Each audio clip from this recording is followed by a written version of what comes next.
acho que o conforto é o que a gente pode dar de melhor para os animais e é o que a gente mais vê resultado. As fazendas que estão saindo de um sistema muito simples, né, ou semi-confinado para um confinado, mas um confinado com qualidade, né? São as fazendas que estão tendo os melhores resultados e ao longo do ano, né? Não tem aquela variação de verão, inverno. Fazer a dieta pré-parto, para mim, é indiscutível. A gente tem muitos bons resultados trabalhando com a dieta pré-parto há muito tempo. Tem bastante produtor que eu já escutei falar assim, o pessoal de caça visa altas produções por vaca por uma questão de ego, eu quero ser o melhor, eu quero ser maior. E a gente explica que não é isso, né? É uma relação direta com redução de custo fixo. E a primeira coisa que às vezes a gente pergunta é falar assim, fazer pré-dipping e pós-dipping de uma vaca de 7 litros ou uma de 70 litros, é o mesmo preço?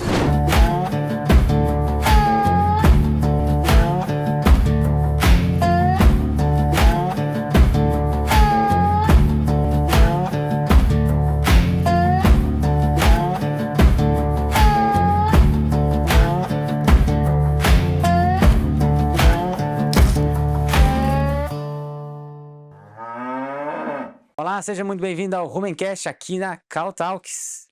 Hoje vamos falar de um assunto super importante na nutrição de ruminantes. Foi um divisor de águas quando se fala em distúrbios metabólicos. Vamos falar de hipocalcemia e também vamos falar como é a experiência de formular em uma das regiões mais técnicas do Brasil, região de Castro, aqui no Paraná.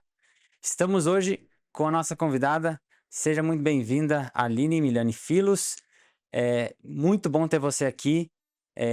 Tem muita história para contar do lugar que você trabalha, Cooperativa Castrolanda, também muito sobre nutrição e como isso está conectado com o teu estudo, que trouxe um pouco mais de luz de evolução de como a gente vê esse distúrbio metabólico, tá? Então seja muito bem-vinda. Obrigada por ter escolhido meu nome para trazer para o podcast. Eu vi que tem gente de muito peso aí nas edições anteriores, né? E eu fico muito satisfeita de estar aqui hoje. Bom demais. Antes da gente começar, vocês acompanham nas postagens que a gente tem algumas curiosidades dos convidados. Queria que você falasse um pouco sobre o comitê, né, que você faz parte, de bovino de melhoramento genético. Como é que funciona? Então, uma das frentes que a gente trabalha hoje na assistência técnica é a gente tem essa possibilidade de ofertar para os nossos produtores o catálogo de melhoramento genético. Então, ele é uma parceria entre as três cooperativas, a Frisia, a Capal e a Castrolanda, e nós temos um comitê de produtores e um comitê de técnico de cada uma das cooperativas. Eu já faço parte desde 2023, e aí a gente faz uma seleção, né, um crivo de touros que as empresas nos mandam. Hoje nós temos 10 empresas trabalhando com a gente. E aí, no começo de cada ano, a gente faz esse lançamento de touros, que possibilita os produtores escolher de forma tranquila e que não vá trazer nenhum prejuízo para as propriedades, né? A gente tem exclusão de aplótipos, hoje a gente está focando um pouquinho mais no A2A2, disponibilidade de sêmen sexado e convencional. E uma coisa interessante que a gente tem em cima disso é que a indústria ela paga uma bonificação, um retorno em cima das vendas. Então, o produtor ele recebe 10% em cima do valor do sêmen sexado e 15% em cima do valor do sêmen convencional. Legal demais. A outra curiosidade é, no tempo livre, desconectar e conhecer trilhas e fazer um pouco de exploração aí de Sim, paisagens. o pessoal me pega no pé para brincar sobre as trilhas que eu tenho feito, né? Ano passado eu fiz uma de 100 quilômetros. Olha só, Durou 7 dias no Monte Roraima e foi uma experiência incrível, assim. olha que legal. Gosto muito de fazer essas experiências. E até as que a gente tem aqui próximo, né? A nossa região é muito rica, então tem muita cachoeira, muita trilha legal para fazer. Bom demais. E a terceira curiosidade é sobre Libras. Desde quando que você fala em Libras? Desde que eu nasci.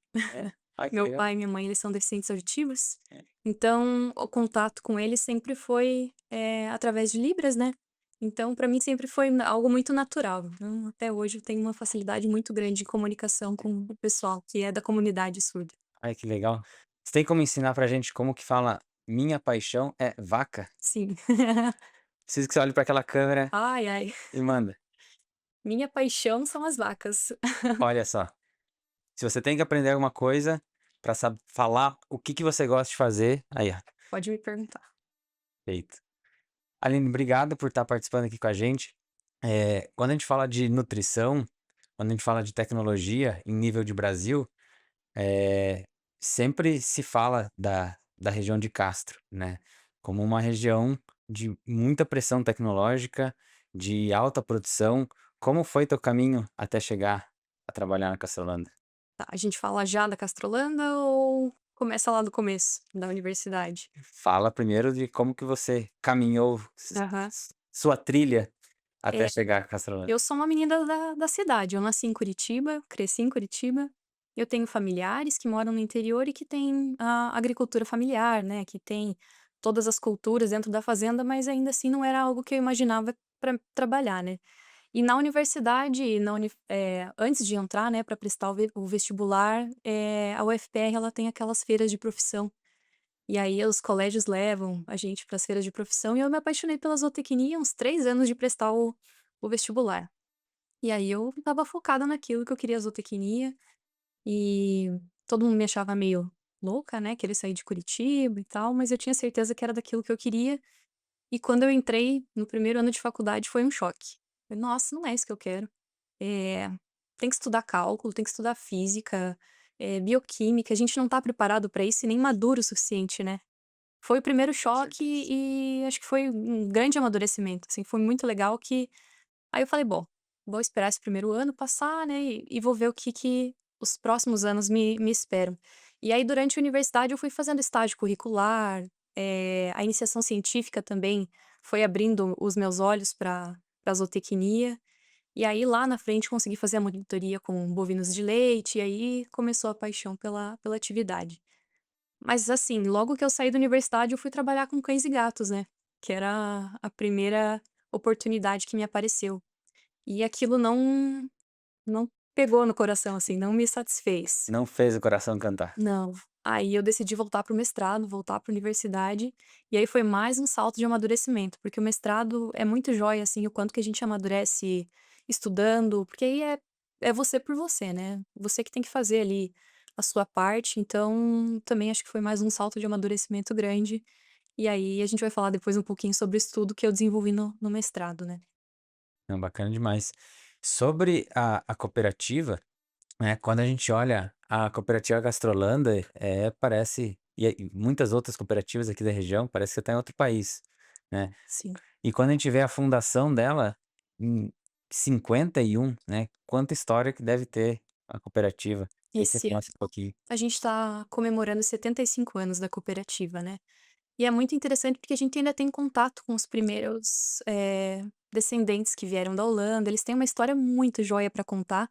Faz só 4 anos, né, vou dizer que eu tô na cooperativa, eu digo só 4 anos porque tem gente lá dentro que vive essa história, né, e é muito lindo, assim, a paixão que eles têm e como eles cresceram do zero para construir tudo que tem hoje. Então, eu lembro que eu fiz uma visita com a universidade na Castrolana e falei: "Nossa, imagine trabalhar aqui algum dia". E se tornou realidade, né, e eu tô vendo que é até mais do que a gente imagina, porque tem uma organização muito jóia, eh, a gente tem todos os perfis de propriedade, né, hã, não são só as mega propriedades que a gente tem lá dentro, e ainda assim a gente vê que todo mundo tem vontade de fazer aquilo dar certo. Não, bacana demais. Essa é uma informação legal. Tem gente que acha que toda fazenda de Castro não tem problemas, né. Toda Sim. fazenda é super tecnológica, tem todos os equipamentos necessários. E queria que você falasse um pouco qual que são os tamanhos de fazenda, qual que seria as menores fazendas, as maiores fazendas, que tipo de perfil de produtor vocês têm? É muito abrangente, assim, né, a gente tem produtores entregando 500 litros por dia e tem produtores entregando bem mais que 30.000 litros por dia. Então não tem um padrão, hoje a gente tem 299 propriedades, mais de 300 cooperados, pensando em família, né, e pessoas que estão envolvidas na atividade. E dessas 299, 70 delas correspondem a 80% do leite. Então, sim, de fato, as maiores propriedades têm um peso grande nesse volume entregue. Hoje a Castrolanda entrega quase 1.500.000 litros, 500.000 litros por dia. Então, é muito relevante, né? E em média, o nosso rebanho tem 55.000 vacas. Dá para fazer um paralelo assim com o volume entregue. Legal demais. Então, nesses anos, você acompanhou muita propriedade evoluindo, né? Sim. Algumas mais rápido, outras mais lentas, cada um no seu passo. Mas tem alguns fatores que você viu que fazem muita diferença? Seria a genética em isolado ou seria o manejo da fazenda que muda, a qualidade da forragem? Quais são os principais pontos em comum das fazendas que crescem mais? A genética a gente falou um pouquinho no começo, né. Hoje ela tá na mão de todo mundo, então ela não é mais um limitante dentro das propriedades. Todo mundo trabalha com ferramentas para melhorar essa questão da genética, então acho que já não é mais um limitante.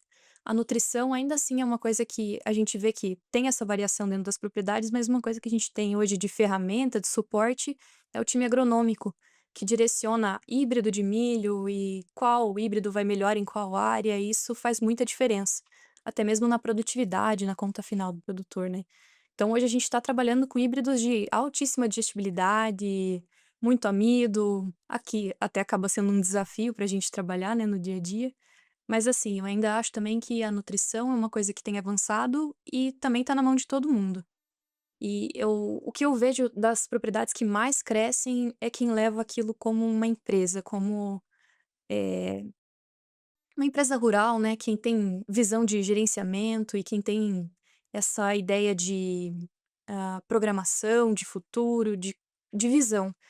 Então, as propriedades que são mais organizadas nesse quesito são as que mais crescem, porque elas estão com esse objetivo, né. É, acaba sendo também um planejamento financeiro, né, saber o quanto que tá a saúde financeira da propriedade. Tem bastante produtor que eu já escutei falar assim: "Ah, o pessoal de caça visa altas produções por vaca por uma questão de ego, eu quero ser o melhor, eu quero ser maior". E a gente explica que não é isso, né, é uma relação direta com redução de custo fixo, né. E a primeira coisa que às vezes a gente pergunta é falar assim: "Fazer pré-dipping e pós-dipping numa vaca de 7 litros ou uma de 70 litros, é o mesmo preço?". Sim. Aí muitos falam assim: "Ah, é o mesmo preço". Mas será? A quantidade de produto que eu gasto nos animais é a mesma. Agora, se eu pegar essa quantidade que teve um custo e dividir por 7 litros de leite ou por 70 litros de leite, eu tenho um valor que é custo por litro de leite produzido. Aí muda completamente o jogo. É. Então, eu vou preciso fazer as vacinas obrigatórias. Na de 7 litros e na de 70, eu vou ter que fazer da mesma forma. Aí fala: "Então o custo é o mesmo", não é? Então, realmente eu vejo naquela região que quem aprendeu a fazer essa conta, não volta atrás e fala: "Não, eu vou voltar e vou ter vacas de baixinha produção, porque isso dá mais resultado". Hoje em dia Eu acho que você entrou no ponto, né, quem faz conta é quem consegue crescer, porque tá vendo o negócio lá na frente. Uma das partes de atuação que a nossa equipe faz é a gestão econômica nas propriedades também. A gente faz o levantamento de custo operacional e 67% é nutrição, isso relacionado ao ano de 2025, né, das propriedades que a gente conseguiu fazer a gestão econômica. E aí a gente sempre entra nesse mérito, né: "Ah, vale a pena eu economizar no sêmen? É 3% do valor relacionado à gestão econômica total da propriedade, né. Então, às vezes, você quer fazer uma economia também em questão de higiene e limpeza de máquina, né, de ordenha. Será que é ali que você vai estar fazendo uma economia efetiva, né? Mão de obra também, eh, a gente sabe que, a vaca, se a gente fizer um rebanho de 50, 80, 100 vacas, a gente vai ter que tratar todas igual, da mesma forma. Então, às vezes, o mesmo maquinário vai ter que fazer mais uma batida no vagão, então o custo vai sendo diluído, né, conforme aumenta a propriedade. com certeza. Esse é um divisor de águas. Falando de estratégias nutricionais, não sei se você acompanhou várias fazendas que não faziam uma dieta pré-parto e começaram a fazer, a gente vai entrando no tema do episódio. Pré-parto, assim, essa é a minha opinião técnica. De todas as descobertas da nutrição, acho que essa foi uma que virou uma chave muito grande. De todas as coisas que se ajustou na nutrição, entender de dieta pré-parto e fazer dieta pré-parto, eu vi fazendas mudarem da água para o vinho. Não sei se você acompanhou algumas fazendas que não faziam e fizeram, qual que foi os principais benefícios? Desde que eu entrei na cooperativa, a maior parte das propriedades já faziam a dieta pré-parto, né, a dieta cetogênica, porque eu acho que é uma cultura lá que os antigos técnicos já implementaram nas propriedades, acho que começou muito lá com o seu Humberto, isso lá atrás, né.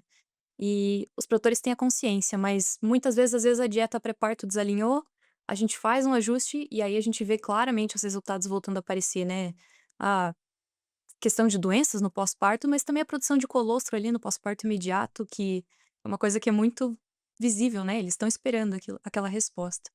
E eu acho que o segundo ponto, além da nutrição, é o manejo do ambiente, né. Tirar as vacas daquele ambiente ruim e colocar num pré-parto com maior conforto, isso aí também gera muito resultado, assim, sem dúvidas. Com certeza. É, a gente acompanhava propriedades antigamente que tinham o período seco e pré-parto muito longe dos olhos também. Às vezes trazer esses animais um pouco mais perto, ver eles diariamente, isso tudo também fez parte da evolução. E entrando no tema hipocalcemia, que é um dos principais motivos pelo qual a gente faz, né, uma dieta aniônica, você pode explicar um pouco também o que que é uma dieta aniônica para quem não conhece? E interessante que você falou que hoje é difícil de achar uma fazenda técnica que não use essa estratégia, né, mostrando que quem já conseguiu fazer um mínimo de avaliação de benefício não volta atrás e usa bem. Eh, a evolução foi numa parte de observar o animal e ver o que ela está falando, né, então nos primórdios tinha vaca que paria e caía, né, então é a síndrome da vaca caída, né, febre do leite. Então se dividiu entre uma vaca, que não tem e tem, né. Depois começaram as análises laboratoriais, se identificou uma relação forte com o cálcio, se dividiu. Existem vacas normocalcêmicas, existem vacas hipocalcêmicas. A coisa foi evoluindo na pesquisa, a gente conseguiu fazer mais uma divisão, que é a vaca normocalcêmica, a hipocalcemia e a hipocalcemia clínica ou subclínica, uma outra subdivisão. E a subclínica é você não vê a vaca caindo, mas você também tem problema, né. E, pesquisa nunca para de evoluir, né. Eu queria que você comentasse um pouco qual que é a nova evolução, a nova forma de ver os diferentes tipos de biocalcemia e também o porquê que ela acontece. É, eu acho que você comentou um pouquinho ali atrás essa questão de, ah, hipocalcemia, a vaca caiu ou não caiu, né. Isso é uma observação que os produtores têm a campo, né. Isso é no dia a dia, ele fala: "Não, eu não tenho hipocalcemia no meu rebanho porque os animais não caem". Mas será que não tem hipocalcemia subclínica que acarreta os outros problemas ali no pós-parto, né? Algumas doenças muito relacionadas, que são retenção de placenta, deslocamento de abomaso. E a gente pode ver até, vou comentar um pouquinho para frente, a questão do arranque, né? Do deslanche ali no início da lactação, volume de leite, tudo isso comprometido pela falta, né, de manejo ali, talvez no momento do pré-parto, que você falou da dieta aniônica, cetogênica. E tem algum cuidado especial ou é só usar uma ração diferente e pronto? Tem alguma vantagem, por exemplo, separar primípara, multípara, olhar se, todos os animais estão consumindo, né, porque tem fazenda que às vezes tenta fazer, já vê que não dá certo e fala que para ele não deu, mas às vezes não conseguiu mensurar se, todas as vacas comeram 4 quilos de ração ou uma comeu 8, uma não comeu nada, uma comeu 6, uma comeu um. eh Quais são os cuidados para eu de fato falar: "Não, eu tô fazendo a coisa certa"? É, no campo tem essa questão, né, a gente sempre sugere colocar vacas, multíparas e primíparas separadas, tem essa questão de dominância, né, e é muito visível a vaca multípara chegando no coxo e a primípara lá esperando a vez dela de comer. Além disso, tem a questão da dieta em si, a gente observa quais são os volumosos colocados na dieta, e já aconteceu, a gente tem muita segurança em colocar palha, né, porque a palha tem menos potássio, e aí a gente falou: "Com a palha a gente sabe que o resultado da dieta vai ser ok". E aí a gente faz uma análise dessa palha e potássio lá em cima, porque a gente tem muita região que tem esterco, né, esterco de vaca, esterco de suíno, e aí esse ponto acaba elevando o teor de potássio nas forragens, até mesmo no feno ou na palha, e aí quando esse material vai para o pré-parto, pode ser um problema também.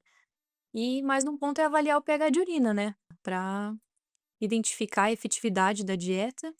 Então é feito o pH de urina para mensurar, e entender se ele tiver de fato reduzindo o pH de urina, a dieta está fazendo o efeito que ela deveria, né, essa acidose metabólica. É interessante demais. E também tentar não fazer média, né, eu vejo às vezes o pessoal faz a média do lote tá boa, só que às vezes tem uma vaca que pode estar reduzindo demais, uma não reduzir do nada, na média você fica feliz. Na prática não tá funcionando, né, então fazer essa avaliação individual. E aí tem mais relação com o manejo, né, manejo da dieta, ou mesmo essa questão que a gente falou da dominância. uma vaca mais fraca, uma vaca menor não tá chegando no coxo, disponibilidade de coxo nessas questões de conforto ambiental, acho que são imprescindíveis nesse momento. Com certeza. Queria que você comentasse um pouco sobre os diferentes tipos de hipocalcemia subclínica, a nova subdivisão da pesquisa nessa doença metabólica. Então a hipocalcemia subclínica é aquela que a gente não tá vendo, mas que ela tá tendo alguns efeitos, né, deletérios ou não, e acho que foi isso que a gente tentou avaliar no meu trabalho. De acordo com esse trabalho da McCarthy, a gente conseguiu separar em 4 grupos os animais. Então aquele em cinza, que são as normocalcêmicas, elas conseguem manter o nível de cálcio após o parto, sem reduzir. Aí, após as normocalcêmicas, a gente tem a transitória, que a vaca chega a cair no primeiro dia após o parto, mas ela consegue retornar aos níveis, os limiares normais de cálcio. Aí a gente tem a persistente, que é a em roxinho, né? A persistente no dia 1 e 2 pós-parto, ela mantém o cálcio nos seus níveis baixos. E aí a atrasada, que é a delay, que a gente chama de, ela tá na linha verdinha, né. A delay ela no primeiro dia ela é normocalcêmica e esse cálcio cai a partir do segundo dia. E a gente conseguiu tirar umas informações interessantes, separando elas em 4 grupos diferentes. Não, legal demais. Você que está acompanhando só o áudio desse podcast, eu te convido aí no YouTube. Essa pesquisa é bem legal para ver as diferenças, mas só para você saber, todos os animais que a Aline citou, o cálcio tá baixando, tá? Mesmo no animal normocalcêmico, não é que o cálcio não cai no momento do parto, né? Tem a contração uterina, gasta cálcio, colostro, um aporte de cálcio, mas bem interessante da gente ver que a vaca delay, a atrasada, ela não cai em uns níveis tão baixos quanto, uma transitória ou uma persistente, e ela também é um problema, né. Sim, e só para citar, eu falo CAI, né, mas eu não estava falando ali que os limiares são abaixo de 2,2 milimol por litro, né, do cálcio total. E esse cálcio total é fácil de analisar a campo, tem kit ou é algo mais restrito à pesquisa? A gente tentou comparar isso e o que a gente ficou seguro foi o resultado de laboratório mesmo. Então, foram as coletas de sangue e encaminhados para o laboratório. Então, hoje não teria um kit rápido para eu saber a campo se eu tô tendo alguma dessas. Eu acredito que não, talvez eu não conheça, né? Talvez tenha alguma coisa assim, mas tem que entender se ele é preciso. E eu acho que medir cálcio pós-parto não é uma coisa que a gente precise fazer em todas as fazendas, né? Mas a nível de estudo, a nível de pesquisa ou mesmo uma foto do momento, é interessante a gente entender o que está acontecendo naquele momento com os animais. É, essa era uma pergunta dos produtores que você atende. Eles fazem esse tipo de análise ou é mais uma observação se os problemas metabólicos que estão sumindo é porque provavelmente tá dando certo? Sim, não é feita como rotina. Eu tenho uma propriedade que fez, mas aí foi mais, partiu do produtor, ele teve interesse, e aí a gente conseguiu tirar a foto do momento e dizer o que estava acontecendo naquele momento, o que que a gente ia fazer a partir daquilo, né. Mas geralmente é isso, a gente resolve o problema lá no pós-parto, resolvendo a dieta no pré-parto ou mesmo as condições do pré-parto, né. Legal demais. Queria que você explicasse um pouco como é que foi o teu estudo, como é que vocês desenharam, Uhum. e depois a gente fala um pouquinho dos resultados. Joia. Então a ideia do meu estudo foi trabalhar com vacas Jersey. A gente escuta falar que elas têm mais, propensão a ter hipocalcemia, e aí a gente conseguiu um rebanho que é comercial, um rebanho que cedeu a oportunidade de estudar os animais. Interessante que nesse rebanho a gente não fez, nenhuma intervenção no pós-parto, né, não houve bolos, ou cálcio oral, não houve nenhum desses tipos de tratamento, para a gente ter o resultado natural, vamos dizer assim, né. E aí a gente conseguiu coletar 116 vacas da raça Jersey, 30 delas eram primíparas e o restante multíparas. Aí foi coletado o sangue no dia 1, 2, 3 e 4 pós-parto, e aí fizemos as correlações com produção de leite e com alguns metabólitos sanguíneos. Esse estudo ele ainda, a gente está preparando o paper para publicação, então não tenho todos os resultados para colocar aqui na mesa, mas o que eu posso comentar estão aqui nos próximos slides. Legal demais. É legal de trazer a pesquisa, porque tem gente que fala assim: "Ah, mas eu vou testando as coisas na propriedade e vou achando o meu caminho", né. A gente sempre traz a importância da pesquisa de realmente fazer o produtor não tomar uma decisão que pode causar um prejuízo enorme, né. Eu já acompanhei uma fazenda uma vez que o produtor, por conta, pensou: "Bom, se o problema da vaca é que cai o cálcio, e eu não sei qual que é clínica ou subclínica", ele estava fazendo cálcio na veia de todas. Então fazia um tratamento como se ela tivesse caído, mesmo se ela não caiu. E aí o que acontece, né, quando adiciona cálcio na veia, você eleva tão rápido os níveis de cálcio, aciona a calcitonina, bloqueia a retirada de cálcio dos ossos, que é o recurso que a vaca tem para poder lidar bem com o pós-parto. Ou seja, de todas as vacas que ele fez, ele teve uma lactação péssima de todas as vacas. E aí, a gente fala, essa é a importância da pesquisa, não tome decisões, Hum. que não estão validadas cientificamente, porque de fato faz a diferença para você ser assertivo. A Então queda do cálcio é algo natural, né. O problema é como ela vai lidar com essa retomada do cálcio a partir disso, e talvez essa tomada de decisão fez o nadir, né, o ponto mínimo, ir mais para baixo ainda e causou todos esses problemas. exatamente. Então vamos lá, queria que você comentasse um pouco dos resultados e o que mais te chamou a atenção no estudo. Então a gente conseguiu avaliar que as normocalcêmicas e as transitórias, elas tiveram mais leite com relação em comparativo, né, às persistentes. Então, a gente entende que elas responderam melhor, no período pós-parto, e talvez ali as transitórias são aquelas que realmente produzem mais leite, e por isso que o cálcio delas cai um pouquinho, mas elas são as vacas que conseguiram retomar e continuar essa lactação bem. E aí eu acho que no próximo slide ali eu comentei também, a gente teve esse resultado nos primeiros 10 dias de que, de fato, as transitórias tiveram mais leite que as delay e as persistentes. E aí tem algumas questões que a gente conseguiu levantar também avaliando os metabólitos no sangue, e eu acho que a gente não tá com os gráficos, mas eu posso comentar aqui para vocês que a gente avaliou aptoglobina, bilirrubina e NIFA. Tiveram outros metabólitos, mas não teve resultado, significativo, né, mas esses 3 metabólitos que eu falei deram mais alto, principalmente nas vacas delay e persistente. E qual que seria a importância, em separado de aptoglobina, por exemplo, o que que ela indicaria?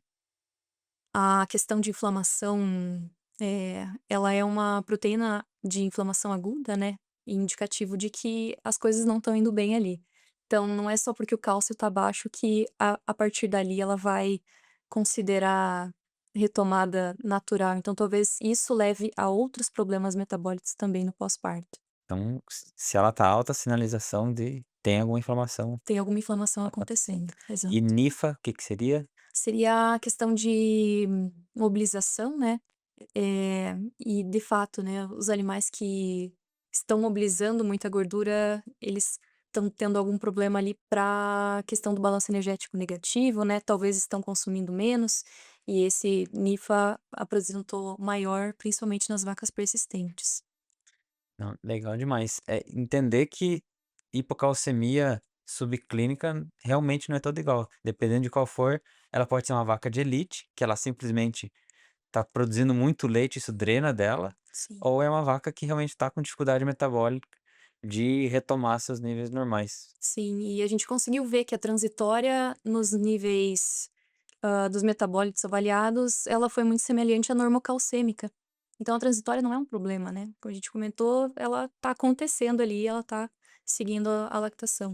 O problema de fato são as delay e as persistentes, que têm uma dificuldade ali em retomar, e aí tem todos esses prejuízos também que a gente conseguiu levantar olhando os metabólitos. E esses resultados da pesquisa, eles são parecidos com outras pesquisas ou é algo diferente? Então, tem outras pesquisas ainda que indicam também as doenças relacionadas às vacas persistentes e delay.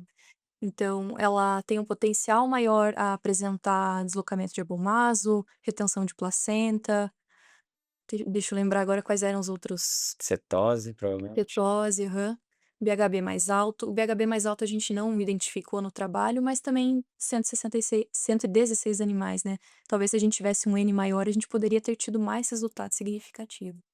Não, legal demais. Então, de recado que a gente tira de tudo isso é dieta aniônica, né, dieta acidogênica, ela vale a pena ou não? Sem dúvidas.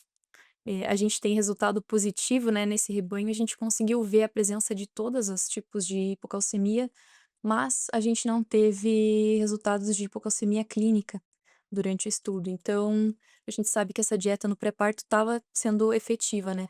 Se eu não me engano, talvez uma vaca muito velha durante o experimento, que aí a gente entende, acho que era uma vaca de muitas lactações, mas isso até a gente acabou tirando do estudo, mas colocando no lado prático, né, a gente conseguiu levar algumas informações para a fazenda também, pegando principalmente os animais que são de primeiro parto, hipocalcemia muito pouco presente nesse grupo, e aí a fazenda fazia o cálcio oral em todos os animais, independente se era de primeiro, segundo, terceiro parto.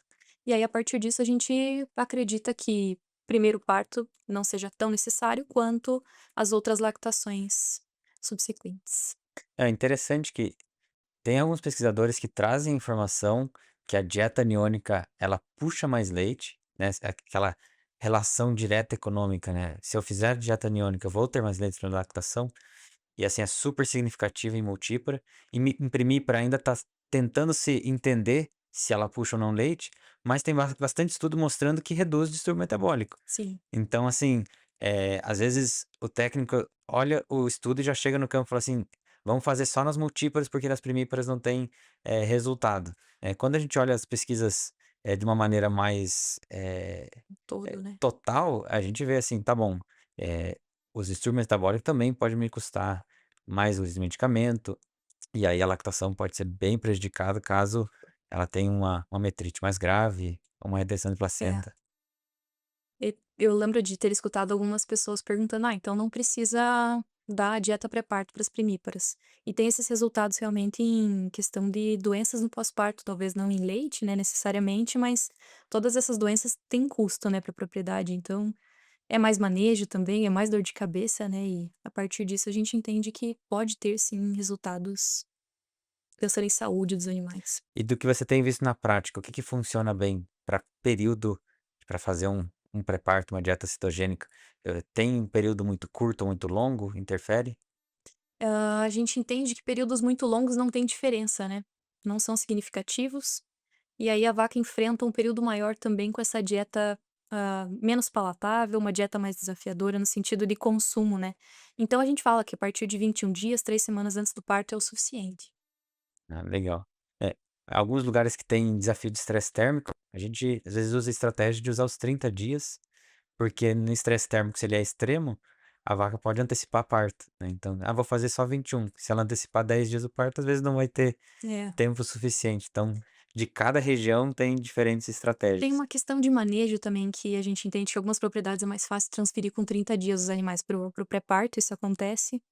E essa questão do estresse térmico tá pegando muito, né, porque, falavam antigamente que castro não era quente, né, e a gente tá vendo muito estresse térmico nos animais, e a gente tem que começar a pensar, né, será que a gente ainda vai manter os animais no pré-parto no piquete, sem sombra, sem resfriamento? Então tem muito estudo mostrando isso, né, os animais resfriados no período seco, período de transição ali, tem resultados até em peso de bezerra, isso tá muito consolidado, né. Não, legal demais. Incluir a vaca seca, eu acho que é primordial. Primeiro, porque ela está se preparando para a próxima lactação, e segundo, que tem uma bezerra dentro dela já. A Sim. bezerra não surge magicamente no dia do parto, ela já estava lá. Então, colocar a vaca seca no pior piquete, debaixo de sol, com uma dieta que não foi programada para ela, às vezes sobra de outros lotes, e mais um complemento de forragem, mas às vezes sem mineral, sem nenhum cuidado, realmente o impacto pode ser muito grande. Sim. Né?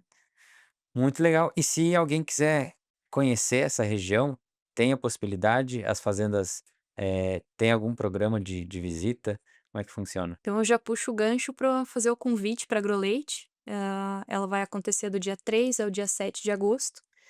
É a maior feira da América Latina, a gente tem muito orgulho de sediar ela em Castro, né, na Agroleite. E a gente tem a Rota do Leite.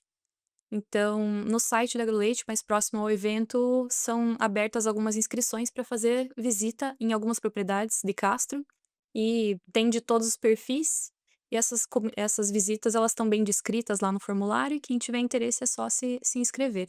Então essa é uma das atividades que nós da assistência técnica estamos envolvidos na AgroLeite. Não, bacana demais. Se quiserem deixar um recado final para os produtores técnicos que estão escutando sobre o que que se sabe então, tanto na parte de pesquisa sobre esse período de transição, a dieta aniônica, e o que você tem vivido na prática, né, de ver fazendas implementando e seguindo esse manejo durante anos, eh, um resumo final, né, de se vale a pena, não vale a pena e quais são os principais benefícios que eles vão ver. Da dieta no pré-parto, você diz, né? Uhum. Ah, eu acho que a gente tem muita informação na mão. Tá muito fácil a gente saber para que caminho seguir, né? Ah, eu vejo como uma forma positiva esse tanto de informação, mas também a gente precisa saber filtrar. Eh, Questão de dieta, a gente tem muito na mão laboratórios para auxiliar a gente na tomada de decisão de qual volumoso direcionar para esse período de transição, né? Tanto no pré-parto quanto no pós-parto também, né? A gente precisa aumentar o consumo de matéria seca, então precisa ter essas análises muito na palma da mão. Eh, Se vale a pena ou não fazer a dieta pré-parto, para mim é indiscutível. A gente tem muitos bons resultados trabalhando com a dieta pré-parto há muito tempo. A questão é essa, né? Saber dosar, fazer a dieta pré-parto de maneira correta para a gente não, baixar demais o pH e limitar consumo e gerar outros problemas também, ou mesmo colocar produtos ali que façam a anulação do efeito da ração acidogênica, né, da ração aniônica. Eu acho que é isso, e a gente está aí à disposição do pessoal, quem quiser tirar dúvida, a gente é muito aberto a isso. Eu gosto muito de trocar ideia. É muito difícil estar aqui para mim para falar em um podcast, mas eu acho que é muito interessante a gente ter esses meios de comunicação para poder atingir todo mundo, né. Então, muito obrigada pelo convite, e acho que é isso, a gente fica aí à disposição de todo mundo, quem quiser conversar com a gente. Não, obrigado demais por ter vindo e com certeza isso vai fazer a diferença na vida de muito produtor que vai escutar e às vezes estava com aquela dúvida, será que eu faço, será que eu não faço esse manejo? Ou até mesmo quem tentou fazer e não viu o benefício, repensar, fala, será que o produto que eu usei não funciona? Ou será que o manejo não estava ajustado? Ou Outros pontos, né. será que a forragem que eu usei era adequada na época? Então acho que foram pontos super importantes para abrir a caixa de ferramenta numa fazenda e saber tomar decisão. E também entender que a região que você está trabalhando foi uma escola para você e se eles estão há tanto tempo crescendo e fazendo essas estratégias, legal visitar as fazendas, ver o que está sendo feito para justamente entender do produtor o que que é o caminho certo e também, muito provavelmente, teve muita coisa que deu errado que não precisa ser repetida, né? E quando você conversa com alguém com tanta experiência, Sim. isso faz diferença também. Eu acho que o conforto é o que a gente pode dar de melhor para os animais e é o que a gente mais vê resultado, né. E as fazendas que estão saindo de um sistema muito simples, né, ou semi-confinado para um confinado, mas um confinado com qualidade, né, com ventilação, com aspersão, são as fazendas que estão tendo os melhores resultados e ao longo do ano, né, não tem aquela variação de verão, inverno, eh, assim, tem muita coisa para a gente melhorar, mas a gente sabe qual é o caminho para seguir. Bom demais. Bom, se você gostou desse episódio, encaminhe ele para um colega, para um estudante, para um produtor. A gente sabe que a informação ela é super válida quando ela é compartilhada, então ajude a gente a levar essa informação ao máximo de gente possível. Até a próxima e nos vemos no próximo episódio do Romancast aqui na Caltalk.